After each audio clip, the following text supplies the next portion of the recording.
it is vital. It is crucial that you become aware. You become self-aware.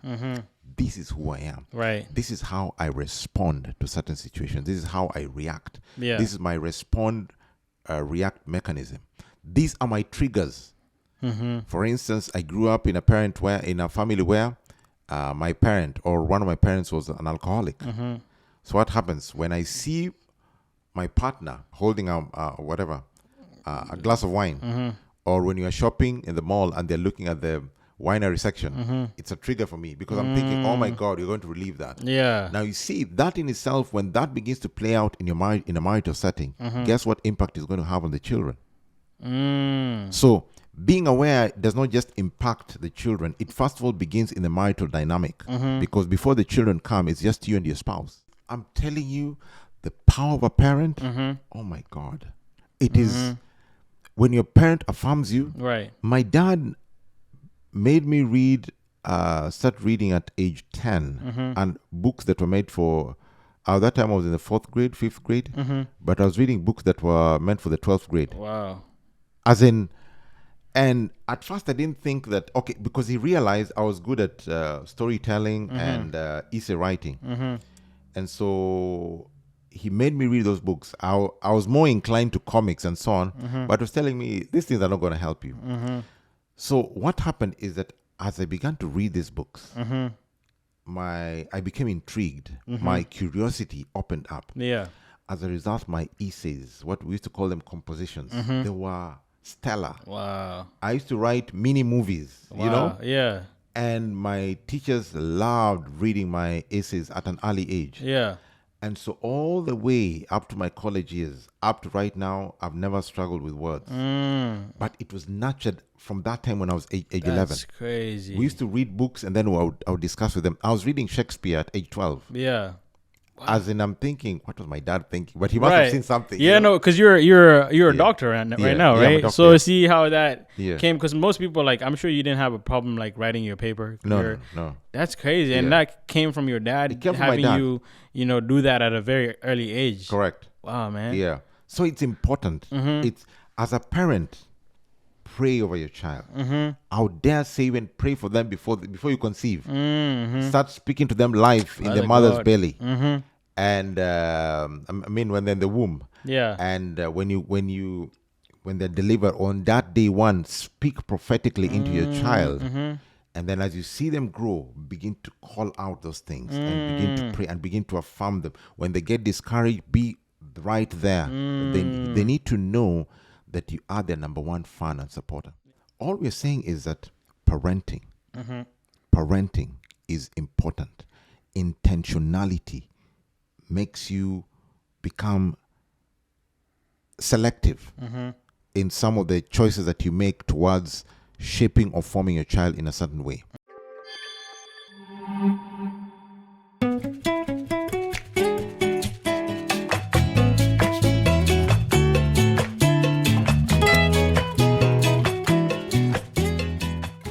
Hi, everyone, and welcome to another podcast of Everything Young and More. Like I said last week, I'm going to bring you guys the same person to talk to you about a different thing this time. You guys ready? Today we have none other than Tonny Gobanga. I introduced him heavily last time. This time I want him to introduce himself heavily, and then I'll be telling you guys shortly what we're going to be talking about on today's podcast. Okay. Yeah, I'm Tonny Gobanga. I'm married to Terry Gobanga, and we have 2 girls. I live in Dallas, Texas. And I'm a marital coach, counselor, therapist, consultant, and an author. I teach, train, and coach and write extensively on matters of relationship and marriage. I'm extremely passionate about marriage, and I run an organization called the Marriage Village. Yeah. That's dope. And that's on Facebook too, by the way. Yes. And part of what I do comes under the label of disruptive marital solutions. Yeah, because what I teach is disruptive. Yeah. It's not meant to, sometimes it's not palatable. It rubs you the wrong way, but it's meant to heal you, to challenge you, and to think in a conceptual manner. Yeah. And help your marriage thrive. Correct. Okay, that's dope. Well, today he's not gonna be talking about marriage. Last week we got him on marriage. You know what I mean? And if you want more, obviously hit him up. He's gonna give you more. But today I wanted him. He came to Hepzibah's youth conference here in Sacramento, and he spoke to the parents, and he talked about something called acid. And I really thought, was like, man, I wish more people knew about this. And I asked them to join us here on the podcast to come and talk about what acid is and how we can apply that in parenting.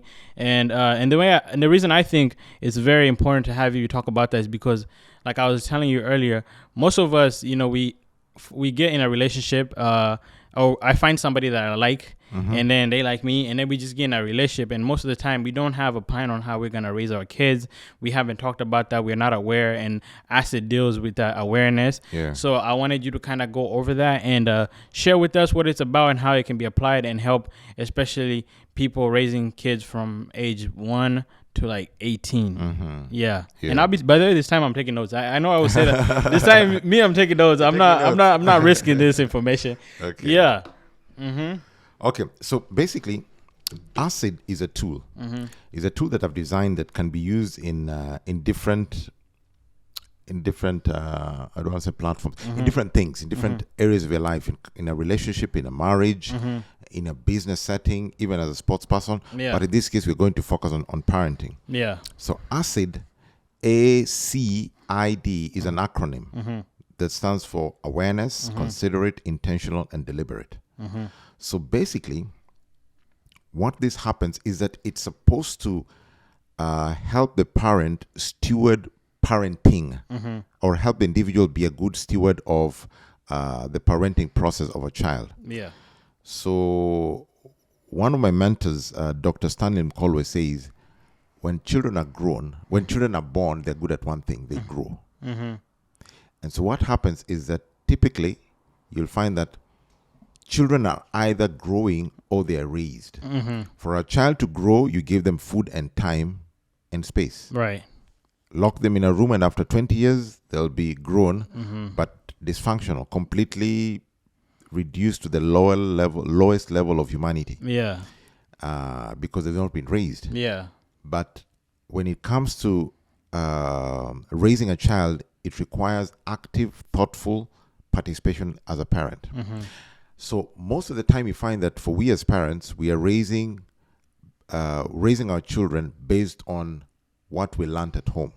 So we are not aware. Right. So when you take the first thing that we tackle in parenting is awareness. And awareness simply means taking stock of where you've come from, where you are right now, and what is happening around you. Right. What is happening within your children. You're trying to be aware about the children that God has given you. So awareness takes you back to your childhood environment, or what we call childhood trauma.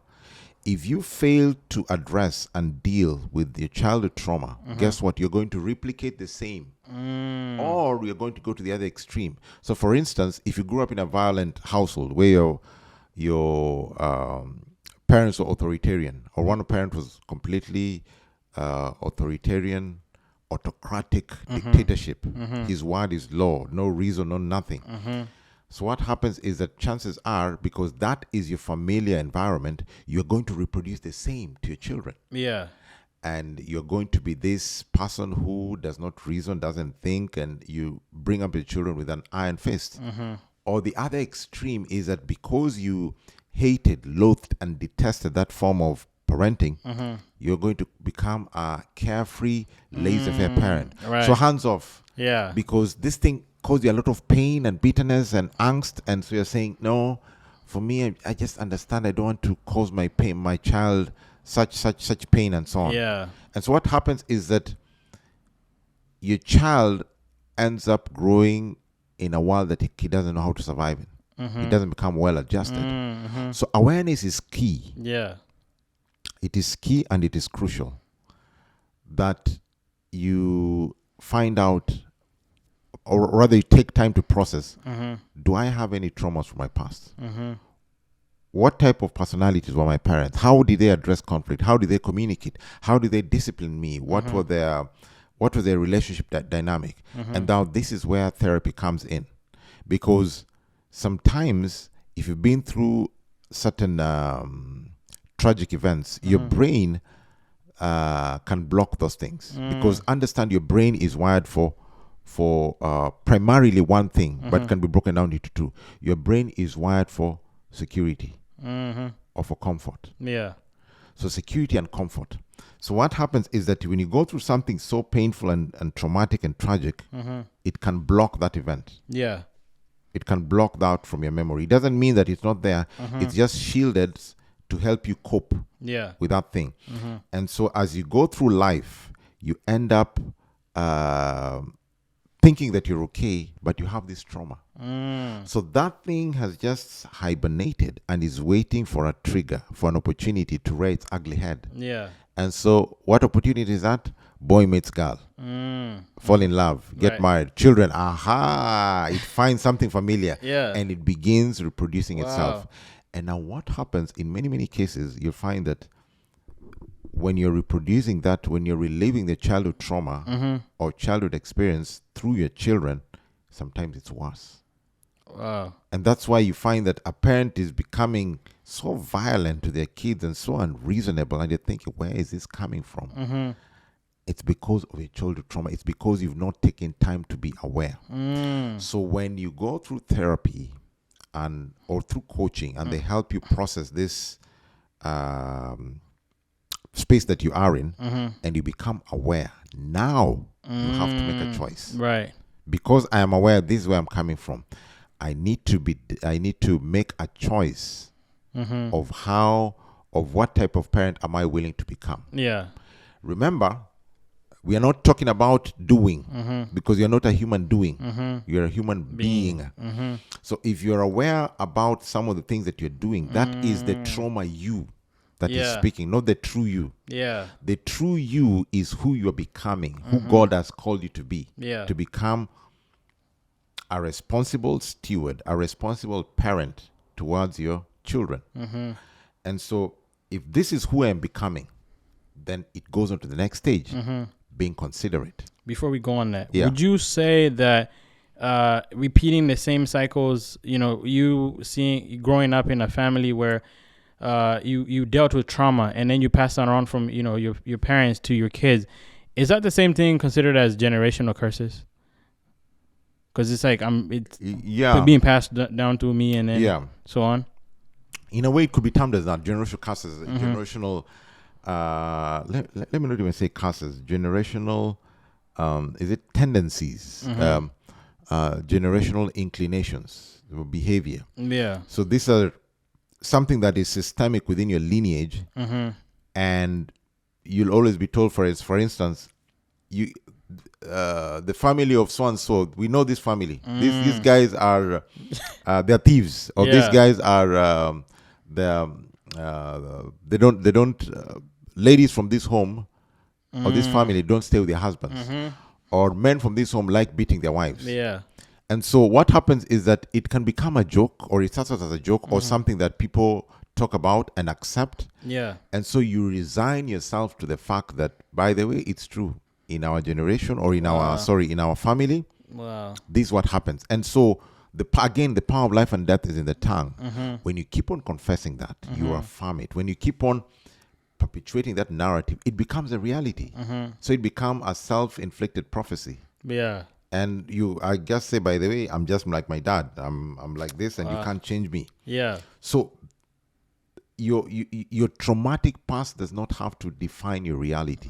You make a choice to define your reality, and sometimes you need help. There are people who can process that on their own and be able to wriggle their way out of it. Yeah. Amen to that.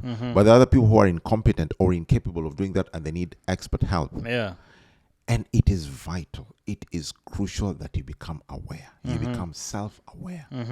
This is who I am. Right. This is how I respond to certain situations. This is how I react. Yeah. This is my react mechanism. These are my triggers.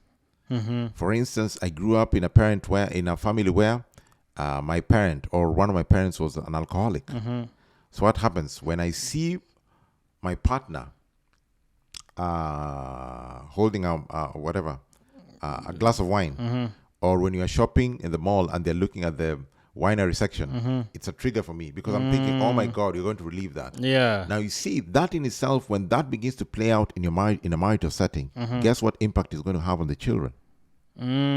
So being aware does not just impact the children. It first of all begins in the marital dynamic, because before the children come, it's just you and your spouse. So I must be aware. This is who I am. I must be aware of my spouse and where they're coming from when it comes to the background. Very, very, very crucial and very, very important. Yeah. Yeah. Okay, perfect. Now we can continue. Yeah. So now, when you move from being aware, now you take it a step further to being considerate. Awareness makes you become considerate. I'm now considering. I'm now taking time to become. I'm taking into account that my children are unique. First of all, my spouse is a unique person. They have their own, they think differently from me. They are independent. They have their school of thought. They have their quirks and their gaffes and so on. And so how am I going to build a healthy relationship with them? Right. Then God has blessed us with children. Every child is unique. One common mistake that parents make is to treat their children the same. And so you find that one child excels at the academics and the other one is struggling with the academics, and they're thinking, why are you lazy? Yeah. Why are you stupid? I mean, what's wrong with you? Can't you see your brother is doing this? Can't you see? No. And so we try to lump all these children together and expect that because your brother or your sister is excelling in sports, you also need to do the same. Or I was good at sports, you must also be as good as me or even better than me, and that's necessarily not that's not true. We have, yes, we get our genes and our genetic makeup from the parent, but our DNA comes out in a unique fashion. Everybody has their own DNA that makes them an individual, a unique human being. Yeah. And it's that recognition that makes you become considerate as a parent. When you're considerate, you're able to empathize. If you're inconsiderate, then you make irrational statements. Yeah. You make irrational assumptions. You're like, you're just lazy. Yeah. And so as parents, you throw around these comments and you don't realize the impact. That's true. And the magnitude it has on your children. Because you see, as a parent, you're the first teacher of that child. The child looks up to you as a hero. So everything you say becomes law. Right. Can you imagine my hero saying I'm lazy? Exactly. Yeah. So it becomes embedded, ingrained in your mind. And you see, the mind is very, very powerful. Because it records. The cells, the neurons in our brains encode data every single day. Every second we are processing data. Yeah. Over 400 million bits of data we are processing as we speak right now. So all that is being encoded. Right. And so you can imagine if they keep on hearing you're lazy, you're stupid. Guess what? You're going to become lazy and exactly. Stupid. Yeah.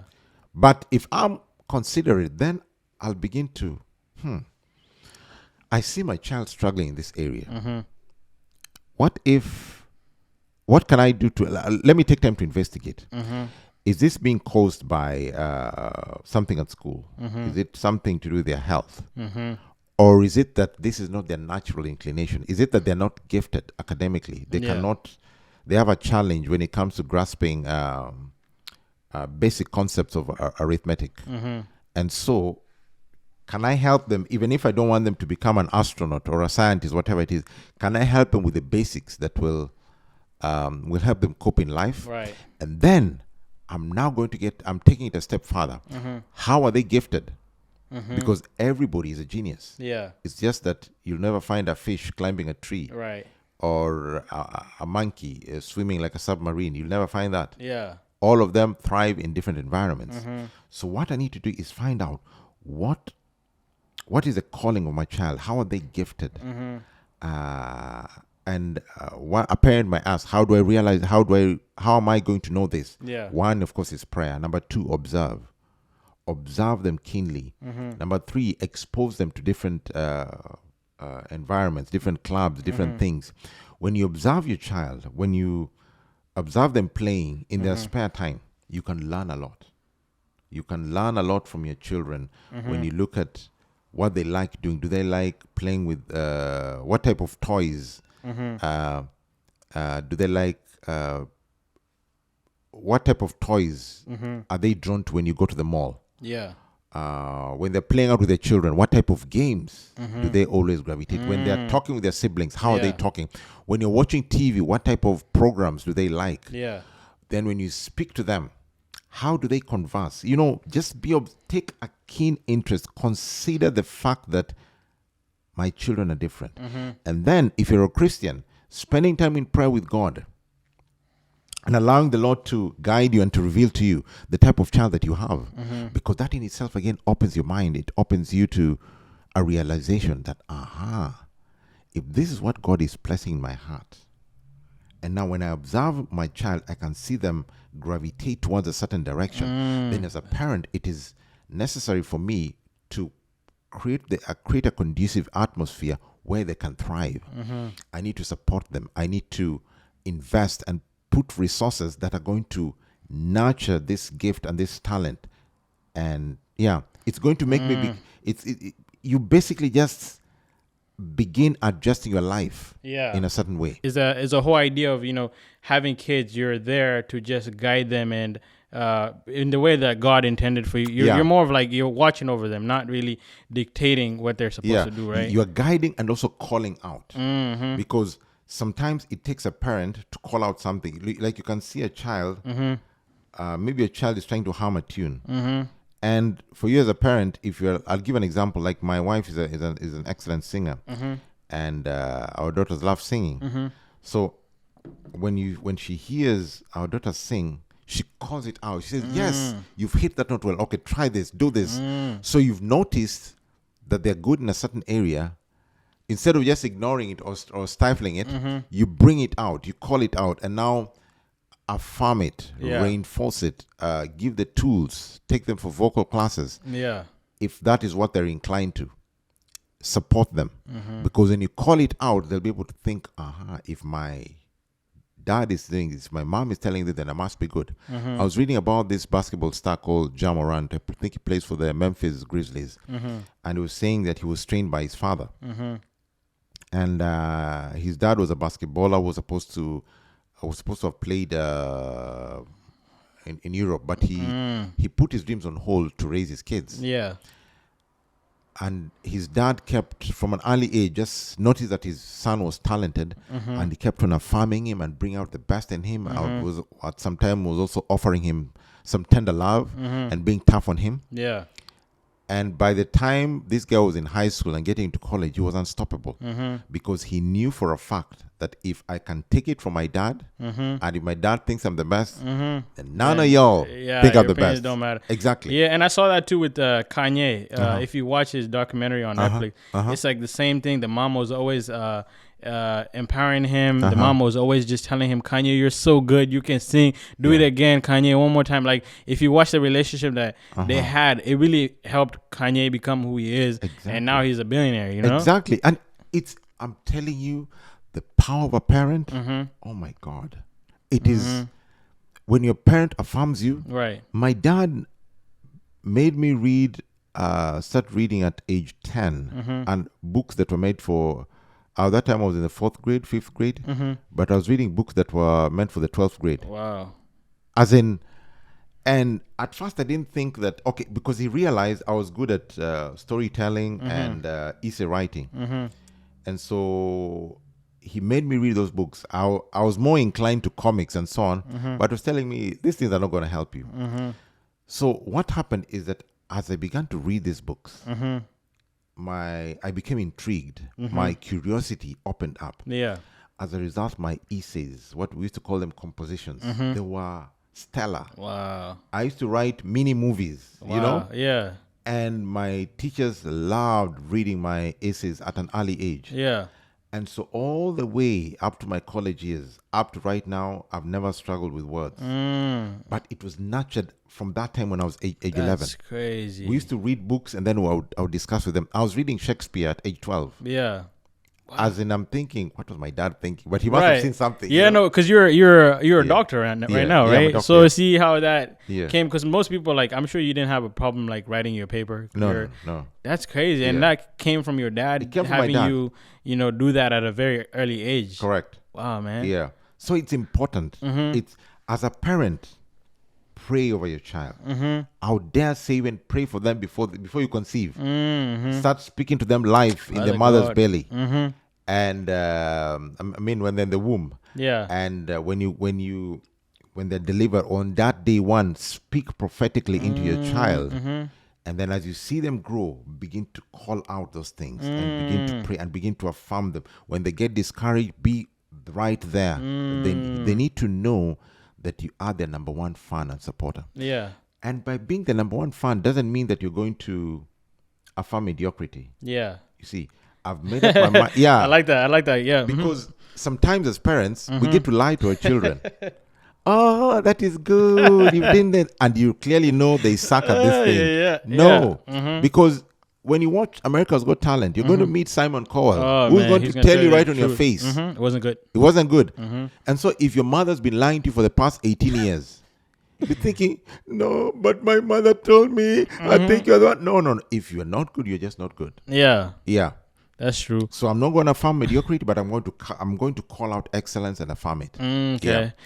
Wow, man, I love that. Wow, that's crazy, because I saw this thing on Shark Tank where this young man was like, had this creation and invention, and he was like, he was so, the mom used to tell him like, you're doing good and whatnot, and then when he went there, they were just like, yeah, it's not gonna work out. And then he started crying off of that, because the mom used to tell him like he's good at it, but he wasn't good at that. So I like that. But I wanted to ask, what's the difference between, we're getting into I part of acid, what's the difference between awareness and I, which is intentionality? Yeah. Now intentionality comes from, if you break it down, intentional comes from intent, meaning, what is my motive? What are my intentions? Why do I want to do the things that I'm doing? Why do I want to nurture my child in a particular direction? Now, this is tricky, because I'll even speak for myself. And sometimes as parents, we want to live out our dreams, our failed realities through our children. Right. For myself, it's basketball. I played basketball, but I never made it to, I never played... professionally, And same thing with my wife. She also played basketball. In fact, my wife represented Kenya up to South Africa. Oh, wow. Yeah, in high school. She did pretty well. And so I always had the idea that, because both of us are basketballers, guess what? Yeah. Your kids are going to be At in least the one NBA. of them, if not all of them, are going to play basketball. Yeah. And then we got our first baby girl, and I began observing her, and I think it was 2 years ago that I was seeing her height. She was just growing, and I was like, why not? Now, early this year, she's 13. I'm 6'1", but she's 5'7", and she's 13. Wow. So that should tell you she's going to be taller. She's going to be taller than me, because by next year, in fact, I keep joking. I keep looking down on her and keep telling her, I need to enjoy this moment. Right, like, the one day one day I'll be like this. So I can't wait for her to become taller than me. And so guess what? I've been trying to hint, making very, not so subtle hint, but very obvious and overt hints about basketball. But she's more inclined to volleyball. And I've been thinking, why volleyball? Yeah. But then I need to understand that if she has a higher affinity and higher ability and a liking and inclination to volleyball, it's my job and our job as her parents to support her, to work with her, to nurture that. I've taken her to the court several times, and she signed up for basketball this semester. And I'm saying amen to that. And my prayer is that that will develop into something. Yeah. But even if it doesn't, I'm prepared to quash my dreams. I'm prepared for that. Try with the grandkids. Yeah. I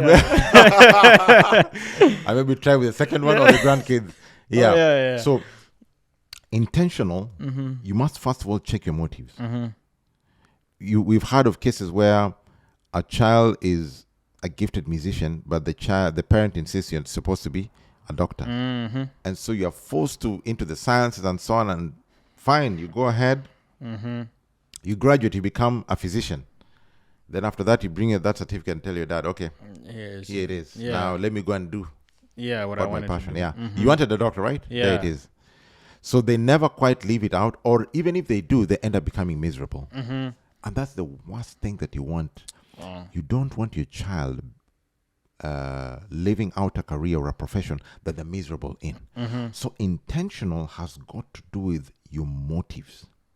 And therefore, your motives now inform your choices. So, what type of friends am I? What type of friends am I going to allow my children to go and play dates with? Because you see, I want my children to grow up in a certain way. So intentional has got to do with results. What type of focused results? What type of results do I want to achieve at the end? Yeah. What am I looking at? I'm not just shooting at the air. I'm not just doing, no. When I'm beginning, I can expose my child to baseball, basketball, hockey, cricket, whatever it is. Yeah. But then when I see them gifted at this, Yeah. you like take the example of King Richard with his daughters, Yeah. Venus and Serena, who just retired the other day. Oh, Yeah. I was looking at her record. I think she was number one for 186 consecutive weeks. In tennis. I don't know how many Grand Slam titles. I mean, she's a beast. Yeah. But guess what? She was taught by her father, who had no training or even knowledge in tennis. All he did was read books and magazines, self-taught, and decided to train those kids. And boy, oh boy, when they came out, man, It was crazy. Everybody had to watch. Yeah. Yeah. Now, have you watched Tiger Woods with his son? Yeah. Yeah. As in a mini him. As in Literally. the mannerisms, what he does, the way he takes the swing. Yeah. And so Even LeBron. even LeBron with his kids. Yeah. Now you can see the second born has just in a span of 1 year he's not tall. Or become almost as tall as Kevin Durant, you know? Yeah. Yeah. But all we're saying is that parenting is important. Intentionality makes you become selective in some of the choices that you make towards shaping or forming your child in a certain way. Now, lastly, now we enter the place of being deliberate. Now, this is where the rubber meets the road.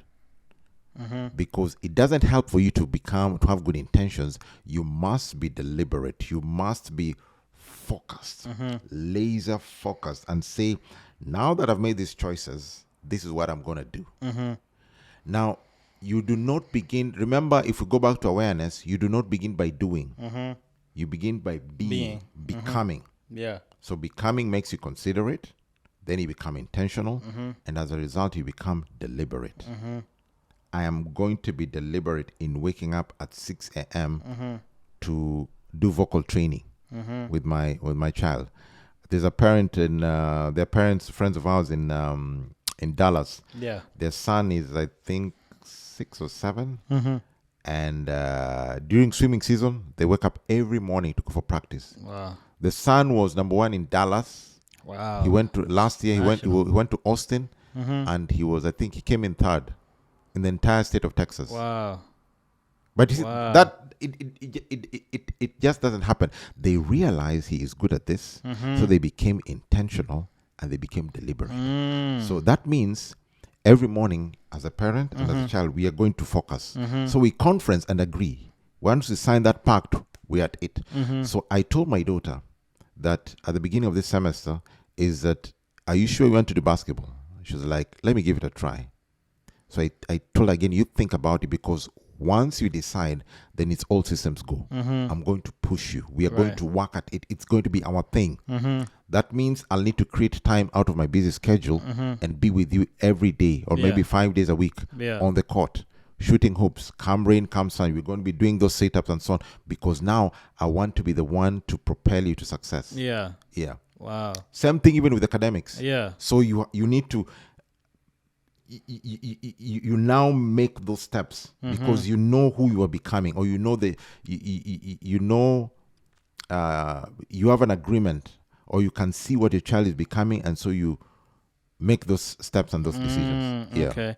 Wow, I love that. I love that you covered acid. I think you did better than I expected on that. Mm-hmm. So I appreciate that. And then I wanted to talk about, there's something else you talked about where raising kids, from how you can apply this. So the next phase. So now once you have that in your arsenal, there are four main T's that that you need to think about when you're raising your children. That is transition. Training, teaching, transition, and trusting. Teaching, transition, and trusting. So the first one is training. Train a child in the way that you should go. Training, you're looking at basically from age 2 to age 7. When you're training a child, now I'm giving indications that are not cast in stone, because again, children are different. Consider it. Yeah. When you're aware and you consider, you need to realize that your child may not fall in this age bracket. But speaking in general terms, when you're training a child, you're giving instructions. Simple, basic instructions. After eating or before you go to sleep, brush your teeth. That's an instruction. Yeah. Don't give any other thing. Just simple, brush your teeth. So at that stage, they need to know the importance of obeying instructions. Mamiya say this, just do it. And then once they've learned how to obey that instruction, you move on to the second phase, which is teaching. Before we move on to there, say I have a child who's young, and they're always asking me why. Like I say, hey, brush your teeth, and they're always asking me why, and all these follow-up questions every time. How do I handle something like that? How do I go about that? Yeah, you see, the child, if the child is asking you why, then it means you've missed an integral part. Because see, children don't just start asking why before they've learned something. They'll only ask you why if they've mastered that thing, and now they don't see the importance of doing it. So first of all, you need to do a good job in training them. The minute they begin to ask you why, you know that you've outlived that phase. You now need to move on to the next season. And so the curiosity stage starts from around 6, 7 years old, when they now become so curious and they want to try this and try this, and I mean, they want to try and ask certain things. So at that stage now, you begin teaching them. So if you do not brush your teeth, I mean, it's important to brush your teeth, because if you don't do that, you're going to get cavities. So they can now attach the lesson to the instruction. So teaching now becomes the second layer of foundation that you're adding on training. But if you've not done a good job at training, please do not attempt to teach your child. Because what you'll do is that you're going to put on information without a foundation. So they're just going to be, you don't want your children to become robots. You want them to attach meaning to what they're doing, because now they understand, now they comprehend, they can grasp, they can relate the lesson with the instruction. So from teaching, we say that really from ages 9 to 12, you need to be teaching them. You know, you're teaching them about skills in the house, simple chores. After you finish eating your food, you take your plate and take it to the sink, empty the trash, the leftovers. And now it's important for you to clean your plate, because if you don't wash your plate, what's going to happen? I mean, the house is gonna stink. You're gonna have some type of rodents or something. I mean, what are they called? Cockroaches. Things that are gonna come in. And now you're teaching them the importance of work ethic. Why it's important, because you find that nowadays you have teenagers who can't clean up after themselves. You cook for them the food. You call them from their room. They come down grudgingly. Eat that food. And then leave it there. They're entitled, and they're making demands. You know, Mom, get me the salt. This food was not there. You know, they don't want to help out anything. Then they leave the plate right there and go back. Now that means you failed in training and teaching. Because what will happen now? You as a parent, you become frustrated. You're like, you're very, very responsible. You know, children like you outside. No, they're not irresponsible. They're just living out what you've trained and taught them to do. Because you see, when you fail to teach and train them, what have you done? You've actually trained and taught them how not to. The opposite. So the opposite is being lived out right before your eyes. Yeah. And what age is the training? Like, what age should you start training your children? As soon as they can grasp simple instructions, you start training them. So usually we're saying from ages 2, Okay. but some children can even ages 1.5, but ages 2, ages 3 to 7, just give them simple instructions. Okay. Just train them, potty train them, do this and this and this. Yeah. Because you see, when you potty train a child, you don't tell them do this or else. If you do this is why it's important for you to empty yourself in this spot. No, they just need to know that it's good to do this. Then now they need to know why and where it's done. When you're now initiating them to know how to use the bathroom. Yeah. Okay. All right, and then after that is transition. Yeah. So now after the teaching and training, after the training and teaching, you now move on to the third stage. So this is now the preteen / teenagehood. So we're saying at least between ages 12 or ages 13 all the way to around 15, 16, you are now transitioning them. And in the transition stage, you are now equipping them with skills. Okay, skills. With now better skills, like when you go out to a restaurant, how do you order your food? How do you tip a waiter? You're equipping them with skills to know how to become competent in the world. Don't trust everybody. You know, when you're in a public space, how do you behave?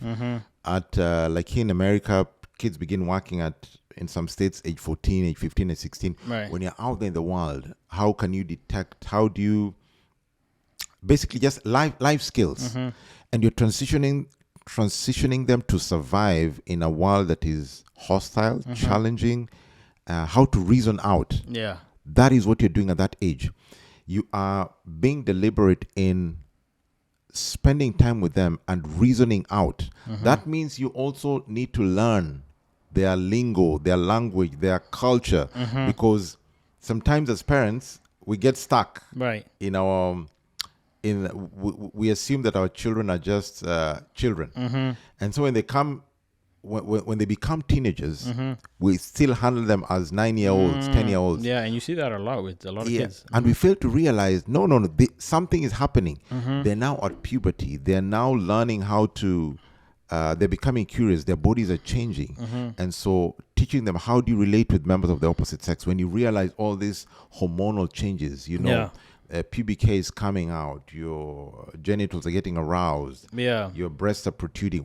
How do I do with these things? So you are having these healthy discussions with them, because what you want to do is that you're beginning to develop a trust relationship. Remember, when you're training and teaching them, you are their hero. You are the alpha and the omega. You knew all the answers. But now you see they're getting to realize he's not that smart. Right? Right. Yeah. When they come home with a calculus assignment or algebra and you're struggling to find X, you're thinking, oh my God, I thought 1 + 1 is 2. Right. What are letters doing in this math? Yeah. So that means that you also have to become competent. You have to learn what they're learning. You have to get into their world, get to understand their sense of fashion, because our parents, I remember even with me, my parents really struggled when I was trying to put on big baggy trousers. They were thinking, when I was trying to shave my head like Michael Jordan or plait my hair like some rap group here in America, they couldn't understand all those things. And so understanding what is the culture, and now how do we redefine these boundaries? Because understand, children grow and function well within boundaries. But at every stage, they'll be trying to push those boundaries. Challenge those boundaries. To push them and challenge them.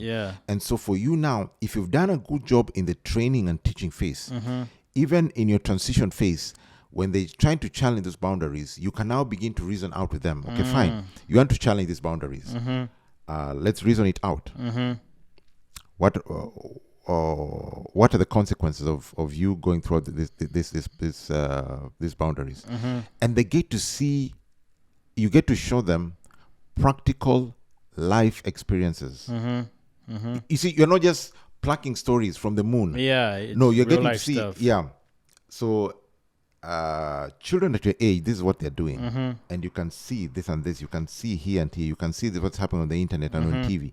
Okay, so now you want this is what you want me to allow you to. You want me to expose you to this, Right. or you want me to allow you to experience this. Yeah. These are the likelihood Of what could come out of what that. of what could come out of this. Yeah. So you're talking about consequences, outcomes, and enabling them to see that, this is the reality. So that way, if you really did a good job, sometimes it may not always work, and sometimes you may need to exercise tough love, because even with some teenagers, their friends always have their ear and so on, The influence. but it always pays back. Yeah. Because what will happen is that even after you've exposed them to that, to be contained in the boundaries, they'll get to see their friends violate those boundaries and the consequence, and they'll come back and tell you, by the way, like you're my right. parents were right about that. Yeah. Wow. And then, that's like kind of like walking with your child throughout as they're growing. Kind of like, hey, this is what is gonna happen in this period. This was gonna happen. Like you should Correct. expect this. Correct. So that by the time they get there, they're like, oh, my dad or mom or parents talked to me about this. Yeah. It's like it's like you're morphing with them. It's like a metamorphosis. You know, if you look at the life cycle of a butterfly, it's egg, larvae, pupa, and adult. So at the pupa stage, if you look at the pupa stage and the larva stage, even the way their physical outlook, they look completely different. If you look at a butterfly when they're at the larva stage and when they're fully adult, you don't even think it's the same thing. yeah, something totally different. Yeah. And so for you as a parent is to understand, as my child is changing, I need to have anticipated, and I need to change with them. Yeah. Oh, so you as a parent are also supposed to be changing with them, not just kind of like telling them what in you're also in your approach, in your reasoning, okay. in your discipline. Yeah. You know, like if you are shouting at your teenage child, then there's a problem. If both of you are exchanging words, there's a Right. problem. Yeah. Whenever there's a problem, you should sit down and reason it out, and just try to listen and find out what's really going on. And is that like, should the children be doing that, or the parents? Like, who should be trying to like understand the other person, or who should be? Is it the parent because they're older, or Yes, the If you're challenge in is the argument? parent, because they're older and they've lived in this world longer, which means they have more experience and more exposure. And so you need to have understood. You need to be taking time to learn and understand your child, and inviting them in. And as you keep on inviting them into your world, you're creating that space where they can come and confide in you. yeah, Because one of the worst things that you'd want as a parent is for your child to go through something or experience something and not come to you as a first person. Yeah. And usually, not in all cases, because there are times when you can do all these things and they'll still choose to go their own way. Yeah. But in most cases where a child goes, for example, when they experiment with drugs for the first time, or they experiment with sex for the first time, they're going to talk to their friends about it. Rather than come and tell you, oh my God, I just kissed a boy, yeah, or I smoked weed, yeah. or I saw somebody do this and this, you know? Yeah, and the worst thing I think is going to your friend and then they're like, "Oh man, that was dope." Like, Yes, that was because when usually if your parent tells you, I mean, if you tell your parent, would you buy me condoms? I can tell you 9 out of 10 parents are going to rebuke that child and begin praying. If you're a Christian, praying, begin speaking in tongues, yeah, you know? Yeah. While even with me, that would shock me, because I'm thinking 100 things right now. Why does my daughter, my son want condoms, you know? How about allowing that to be an opportunity for discussion? Oh, you want condoms? Okay, now, so let's talk about it. What's really going on? So if I bought you condoms, what would you want to do with them? And why would you want to do with them? So I want to talk to you and help both of us arrive at a culmination, arrive at a reasonable conclusion, a reasonable choice. Yeah. Because you want to be at that place that when you finally trust them, when they turn 18, if you are to die, they can stand on the world and make healthy choices. Right. Yeah. Yeah. And so if they do something, or if they go to their friend and they get that affirmation, which they're looking at, because at that stage they're very, very impressionable. If they get affirmed, guess what? They're gone. Yeah. They're gone. They're gone because they know when I come home, all I find is condemnation and not conversation. Wow. Yeah. Or when I go to my friends, I get affirmation and acceptance. But here, lack of understanding. Right. So you'll hear most teenagers, they'll say, and if they're teenagers, please comment on this podcast below and tell us what you think. Most teenagers will tell you, my parent doesn't understand. It's true. I was there too. Yeah. They just don't understand. And even with me, I think so. They just don't understand because I want to live my life this way. But they are thinking, no, you don't understand. And so your parents have the best intention, but it is their modus operandi which is faulty. It is their way of distilling that information. It's their way of communicating that is at fault. So if they would actually sit down with you, as in take time and have a conversation. Because many teenagers, if you talk to them and logically interrogate them and logically reason it out with them, they'll listen to you. But if you're just barking orders and you're too busy, you don't have time with them. Yeah, after all, you never have time with me. So who are you now to dictate my life? No, and I think that's true because, for example, like if I'm coming to talk to you about something that I've been thinking about for so long, and I'm even thinking about how I'm going to tell you, and then I come to tell you, and then you just yell at me and dismiss that. It's like, you don't value what I've taken like 2 weeks before I even got to you. Yeah. And then, but when I go to my friends, they're like, dude, like, forget that, bro. Just do this. And I'm like, oh, yeah, man, this guy really understands me. Correct. Yeah. And then another thing before I forget is that parents are too busy in this generation. We're too busy trying to chase the American dollar and pay bills and so on. All over the world, we're too busy. We are constrained with time. And especially if you're coming from like somewhere outside the U.S., you're trying to build back home. Correct. You forget like you have kids here. And then sometimes parents will tell you that they're building those things for us. Yeah. And I'm like, I'm probably, if I don't work on me now, my mental, I'm never going to get to a point where I'll be able to handle those things. Like, but maybe by the time you give me those things, I'll just sell them and do what I want to do here. Correct. Yeah. Yeah. So we become too busy thinking that we are building a nest for our children or a trust fund or a future for our children, while failing to realize that the best way to build a future for them is to spend time right now, to carve out time, to be intentional. Remember? When you're aware, you become considerate, you empathize. Empathy comes from removing myself from where I'm seated, where I'm standing, and now to consider what are they going through. Then now I become intentional and deliberate. Right. Because it doesn't help me saying I'm going to come to the parent-teacher meeting or your recital and I don't show up. Yeah. Yeah, because I took up another shift. No. Yeah. Yeah. Wow. Going into trusting. What is that about? Like, and then I'm thinking it's progress you've made with your child up until then. And then obviously they're going through, I think this is probably some of the hardest times, like this age, because I was there. Yeah. We were struggling with like all types of things. And you obviously need trust between the parent and the child to be able to communicate effectively. Yeah. And like you said, if you were yelling at me, then it's probably so hard for me to come and talk to you openly and have that open door policy, which I want you to also talk about a little bit on right here. Yeah, correct. Yeah. So having that open door policy where now you let your child know that they can trust you with anything. And by anything means anything. Literally anything. Yeah. You want them to trust you and you want to entrust them to the world. You can confidently send them out to college or they can get a job. You can send them overseas. They can join the military, whatever it is that they want to do.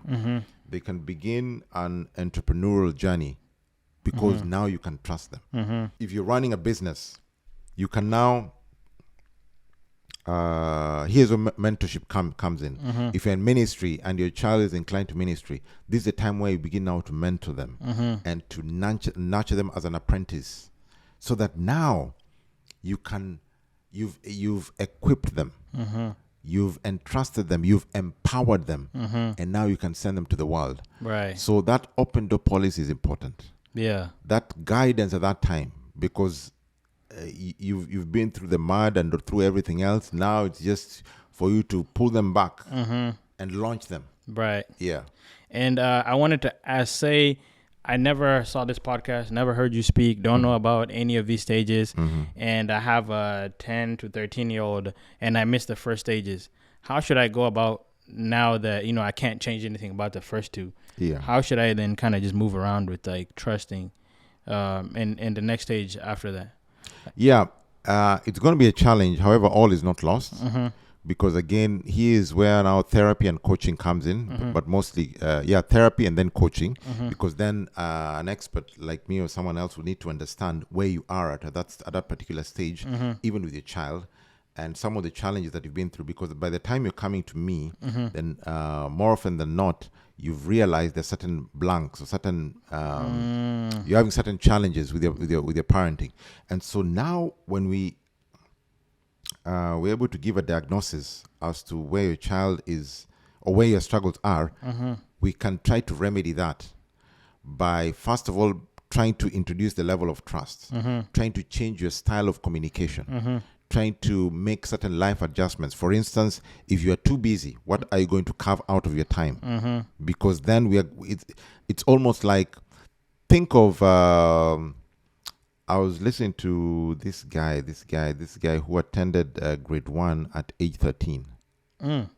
Just because he came from an impoverished background. Yeah. But he ended up becoming a professor. Wow. Yeah.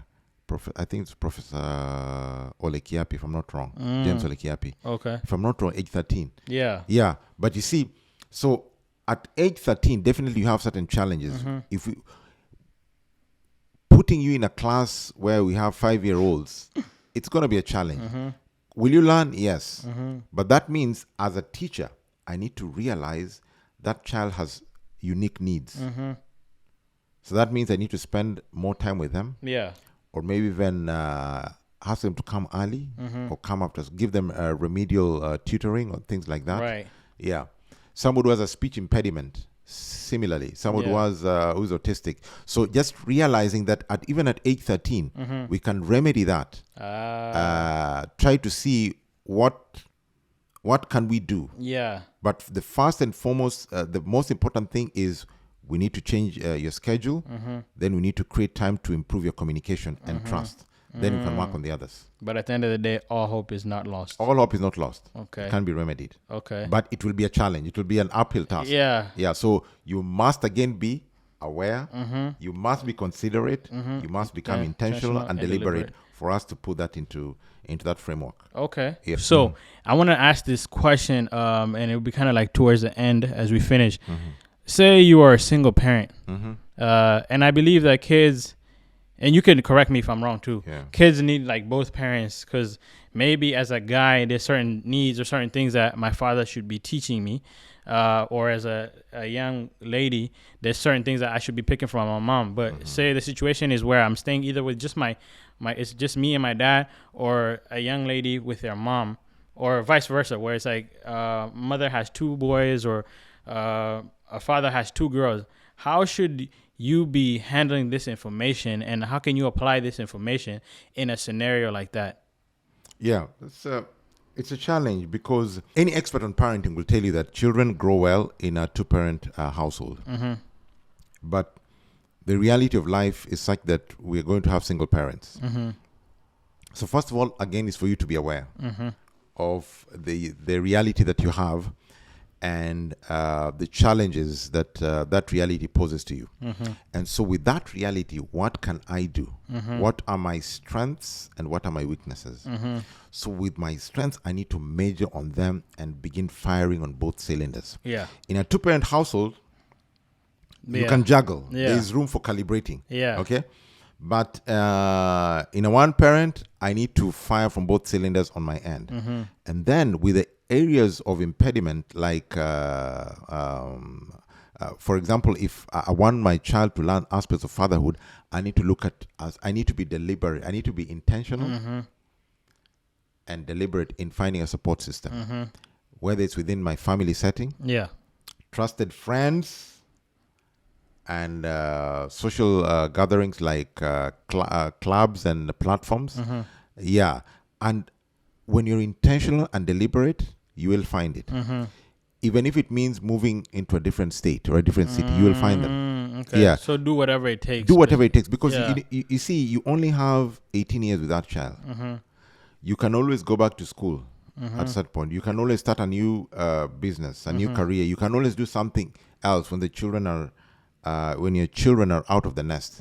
But you only have 18, maybe to 21 or 25 years with your children before now you can launch them out to the world. So you only need to take time, look at it in a holistic way, be aware, be considerate, be intentional, and be deliberate, and boom, you have it. Okay. So even as a single parent, you can still be able to apply these things. You can still apply this thing. Okay. All you need to do first of all is being aware, because what happens is sometimes you languish in your, you don't languish, you have a pity party in your single, and like, oh no, I'm just a single dad, or I'm a single mother, I don't know what I'm gonna do. And so you overcompensate. So you either become too strict and push your children, and so they end up with daddy issues or mommy issues, or some you find out some girls grow up and they just become aggressive. They're killing it in the corporate world or in sports or business, but then they don't know how to function as wives. Or you find boys who are just too feminine. Or you find people who are just lopsided in their reasoning and thinking because they don't have emotional intelligence. They don't know, their logical faculties are their ability to reason out in a logic fashion. So you're talking with somebody and you're trying to reason out with them, and they take everything personal. People do not know how to deal with dissent. And you're thinking, bro, like, where'd you grow up? Like, how are you like this? So what happens again? You begin, you start a cycle, because that child is going to get married to another child. And chances are, we normally say in psychology, you marry who you are, not what you want. So you marry somebody else who's dysfunctional, or you're going to marry somebody whom you think you're going to gravitate towards, somebody that is you think is going to heal you, or you're going to fix them. And that's another dysfunctional mess that's going to happen. Man. Yeah. I think from hearing you speak about these things, it just feels like we all need therapy. Because I need therapy. I do. Yeah. All of us. Therapy is important. Every single human being, I dare say, needs therapy. And I know for some Christians will be like, no, that means you're weird, you're sick. And so, no. Therapy is good. Debriefing is good. And then there's a stigma where it's like, if I'm going to therapy, there's something wrong with me. No. Like, can you therapy helps you process, helps you think.